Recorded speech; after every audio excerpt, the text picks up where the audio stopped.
Hi folks, how's it going? I have a snow day today, which is totally weird because every other time it has snowed, the store has never like cut shifts or anything. But apparently this time, I don't know why. It's Wednesday right now, Wednesday, February 18, and happy birthday, Vincent. They told us like on Monday that they're going to cut the shifts. So here I am. I have been out 3 times shoveling snow already. Just had a nice soak in the bath because sore muscles and stuff, so I just needed a nice magnesium bath. And it's not late in the day. It's only like 20 after 2. So I still have lots of time left of my snow day. And so I just, why not? I'll jump on the bandwagon and talk about Heated Rivalry. If you have not watched it yet, just warning, there might be some spoilers. If you want to watch it, go ahead and watch it and then come back. Or just watch this. It's totally up to you. There might be spoilers. So, I just watched it the first time a couple of weeks ago. I had seen it on, like, it comes up on the, top 10 on Crave, and that's been since it was released. When was that? Like November or December last year. And I was like, whatever. I don't want to watch that. And then, week after week after week, and it's just like, it's number 1 on Crave for I don't know how many weeks. And I don't have social media other than YouTube. I don't use Facebook, Twitter, Instagram, or any of those other platforms that I have no idea what they are. I don't use them, so I don't get a lot of like pop culture type stuff. I don't watch entertainment news on television, so I really had no idea about the hype about it. A few weeks ago, maybe like the week before I watched it the first time, I saw a clip come up on my YouTube recommends. Emilia Clarke from, is that her last name? Emilia, from Game of Thrones.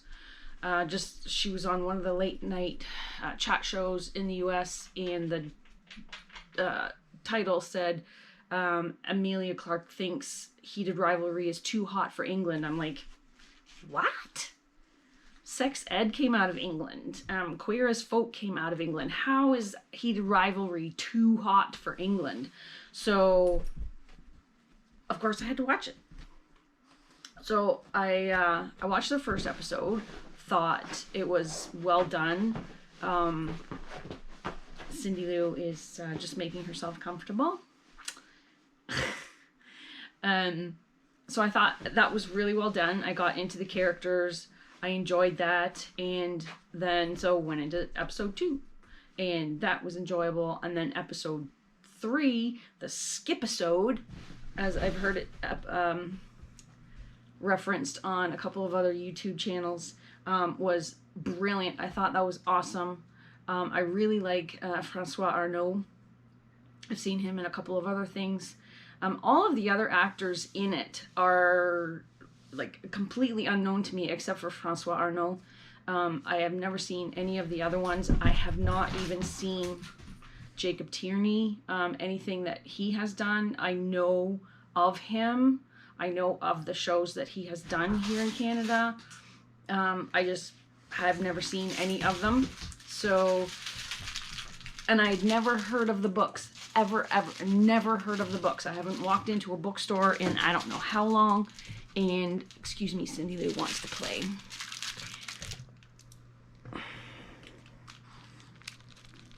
Go get it. I haven't been into a bookstore in forever. And it's, when I saw like the synopsis thing on Crave, the first time when I looked at it and decided, no, I don't want to watch it, I figured it's like more young adult type stuff. I had no idea how spicy it was. But I just, wasn't in the mood, and I probably wouldn't have, you know, picked up the books had I seen them in the store anyway. But apparently the largest demographic who reads the books are cis women. So yeah. And, you know, for those of you who don't know, Heated Rivalry is about gay hockey players and gay professional hockey players, which, you know, comes into, you know, the angst. So I grew up in a hockey town. I know a bit about hockey. I don't really follow it as much as I did when I was younger, living in that hockey town. I played floor hockey in the school league. I never played organized ice hockey because we didn't have the money for the equipment. I mean, the equipment is not cheap at all. I had figure skates because they were girl skates. That's what my mom bought us. Figure skates because they're girl skates. Hockey skates are boy skates. It was the 70s. Yeah. So I wanted hockey skates because I would go out onto the pond in the wintertime and play hockey with the boys, and that's very difficult to do in figure skates. I'm sure you can imagine if you know anything about skating at all. Yeah, so I would play hockey on the pond with the boys who, you know, one of the boys would just bring out extra sticks or whatever. So for people who didn't have sticks, and I'd be out there playing hockey. So the show is just, it's incredible, and it's just gone. Like, everybody has just, their minds are blown by this show. And before I watched it, my whole YouTube feed was mostly politics, and that was it. Like, because I've been so engrossed in what's going on with, like, world politics and how Trump has affected the entire world, that was, it had also affected my YouTube algorithm. So now I watched Heated Rivalry, and I think as soon as I clicked on that clip of the late night chat show with Amelia saying that, you know, it's too hot for England, my YouTube algorithm changed. I still have the politics and stuff, but now I have a lot more Heated Rivalry and even some, like, just basic hockey content, which is fine. Like, I've had shorts come up of hockey players versus figure skaters, you know, which is more difficult, or can hockey players figure skate and can figure skaters play hockey? So it's kind of this, which those are really cool. I've watched a bunch of reaction videos. I watched the season episode 6 reaction video from Empty Netters, who they are a couple of brothers and their producer who have a podcast, Empty Netters. It's just about hockey. They're straight, all of them, and they consider themselves allies, so their viewers, listeners said, you have to review this TV show, so they did. There was a bit of controversy about it. I'll let you go look that up if you want to. If not, it's no big deal. I think it kind of got settled. But their episode 6 reaction was just hilarious. Like, I didn't watch their I don't think they did a reaction. They did reviews of the other episodes, but they did live reaction of episode 6, which was the season finale. And it was just hilarious because I was not watching the episode along with, because I watched it after it was recorded. But I had watched the series twice by that point. So I knew where they were at as they were reacting. And at one point, the producer, Sean, literally lost his hat. Like, his head exploded, his hat went flying, and he was off camera all of a sudden. It was just hilarious. It was when, I'm pretty sure it was when Elia said for the first time, I love you, which was really sweet. But the whole thing, to me,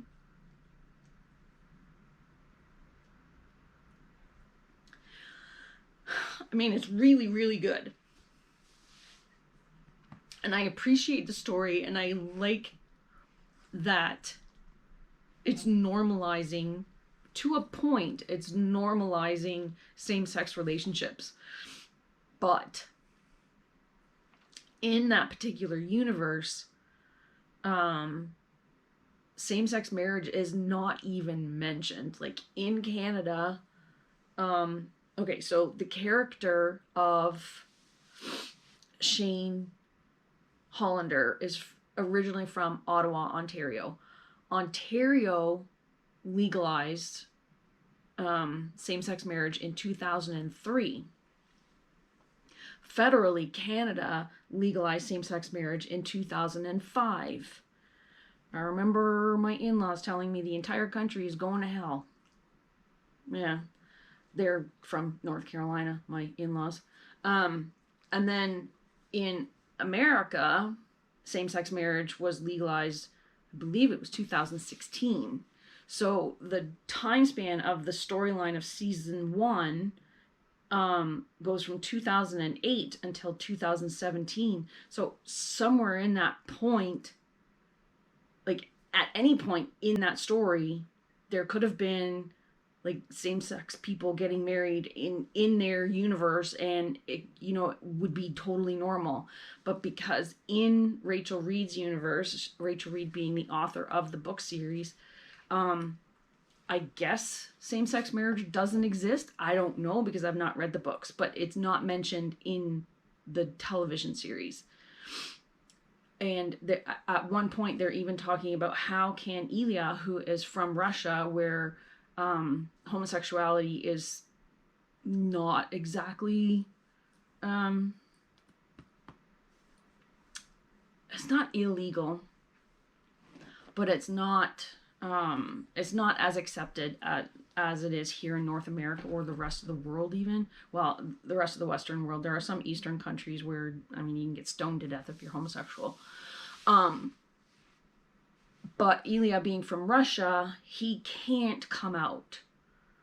Otherwise, he can't go to Russia, is how it's implied in the book. Now, his father and his brother are police in Moscow. And I assume that his brother, if not his father, know that he is bisexual. Ilya is bisexual. Shane is gay. Because his brother calls him faggot, which, you know, I'm just going to say the word because it's said in the show in Russian, but it's not something that I would use in ever. But his brother calls him that word twice, and so I assume that his brother knows of his orientation. His father has dementia, so I don't know if his father, before he got sick, knew of Ilya's orientation. But with his brother and his father being in the police, he would have possibly protection from them, because his father was like high up. He's got all kinds of awards and stuff. So I imagine he's high up in the police. It's not explicitly said in the show though. So the laws in Russia is like, homosexuality itself is not illegal, but what they consider propaganda, like homosexual propaganda, is illegal, and you can be put in jail for that. I remember a few years ago, around about the same time, maybe, that this storyline starts. The TV show Prison Break was really, really big in Russia. So I think the government itself, or like somebody big in Russia, invited the 2 stars of Prison Break to come to Russia.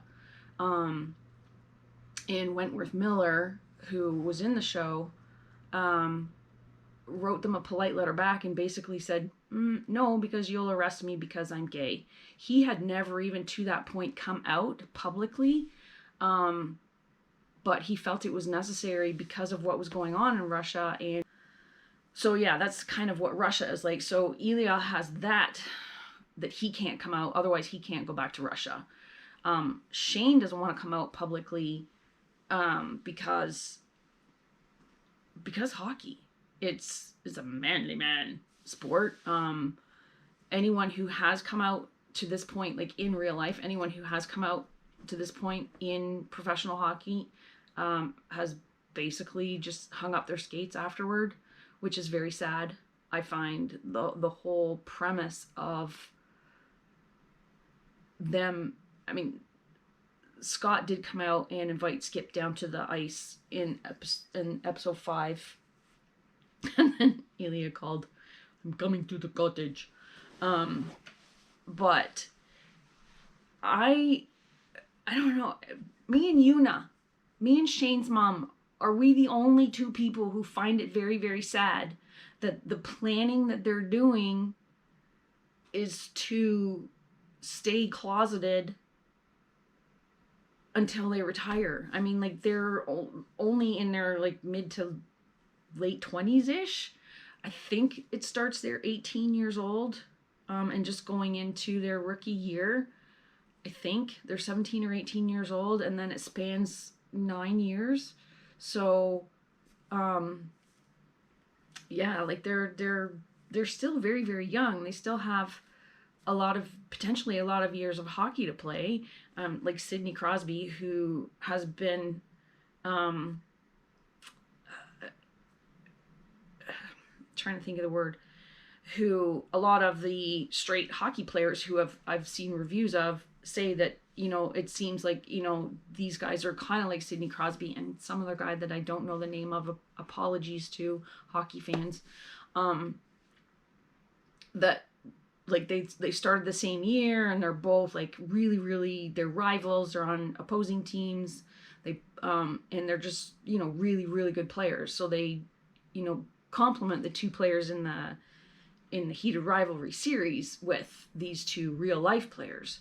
And Sidney Crosby now is 38, I think. So he's been playing for a lot of years. He's been playing for like 20 years already as a professional hockey player in the NHL. He's still doing well. He's captain of the freaking Olympic team this year. I don't watch Olympics either. I've watched a few clips here and there because it comes up on my YouTube feed now because hockey. But like, can you imagine not being able to be completely open about your relationship, about who you're in love with, about who you want to share your life with? So these two guys, like, I find it very, very sad that they can potentially have to live the next 20 years and hiding themselves.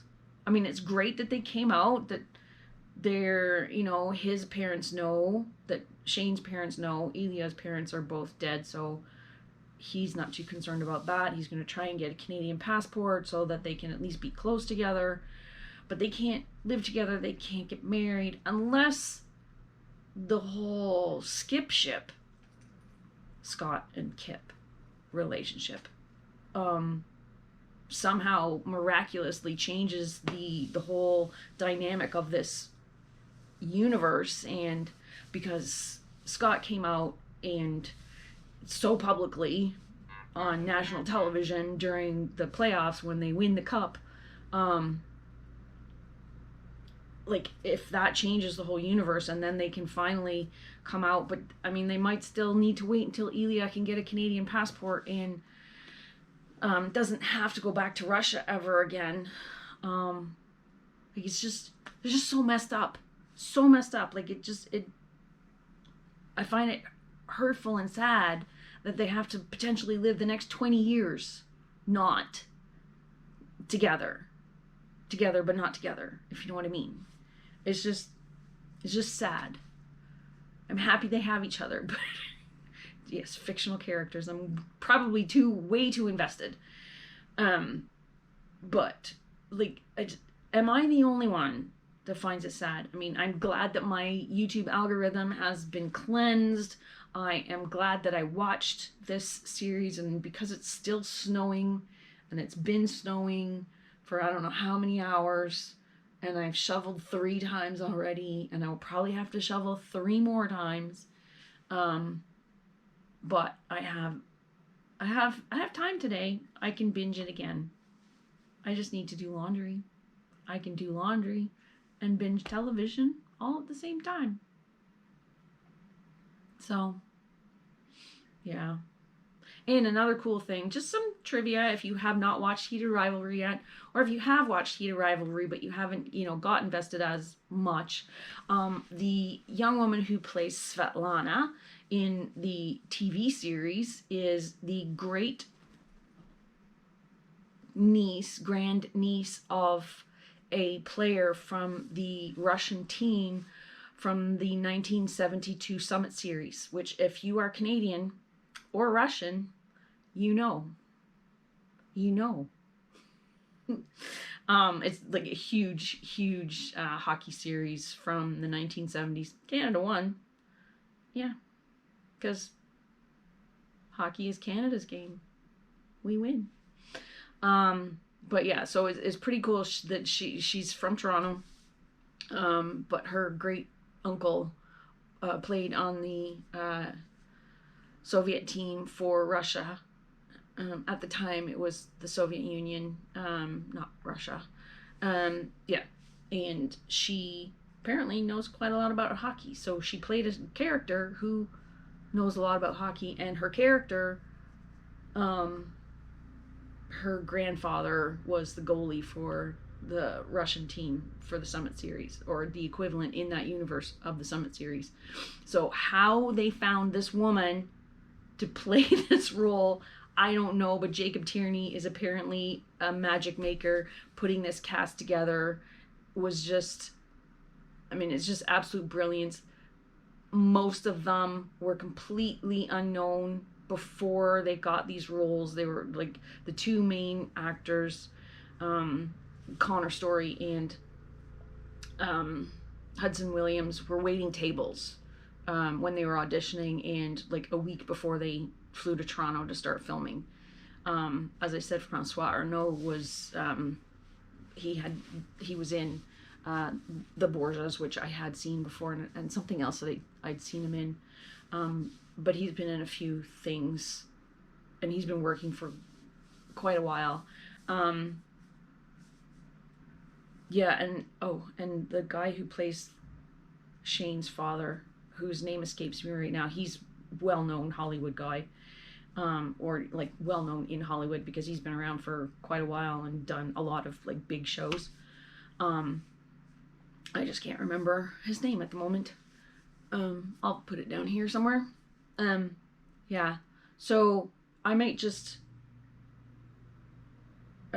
pop this onto YouTube and then watch some more Heated Rivalry, or find something else to watch. I don't know. Who knows? But anyway, comment below. Let me know. Have you seen Heated Rivalry yet? Do you want to see Heated Rivalry if you haven't seen it yet? If you haven't seen it yet, why haven't you seen it yet? The world has gone absolutely crazy. Literally, the entire planet has watched Heated Rivalry. So it's worth a watch at least once, just to know what the hype is about. Yeah. And is it too hot for England? It probably is. Not for Canada, though. And to the rest of the world, you're welcome. Thanks for watching.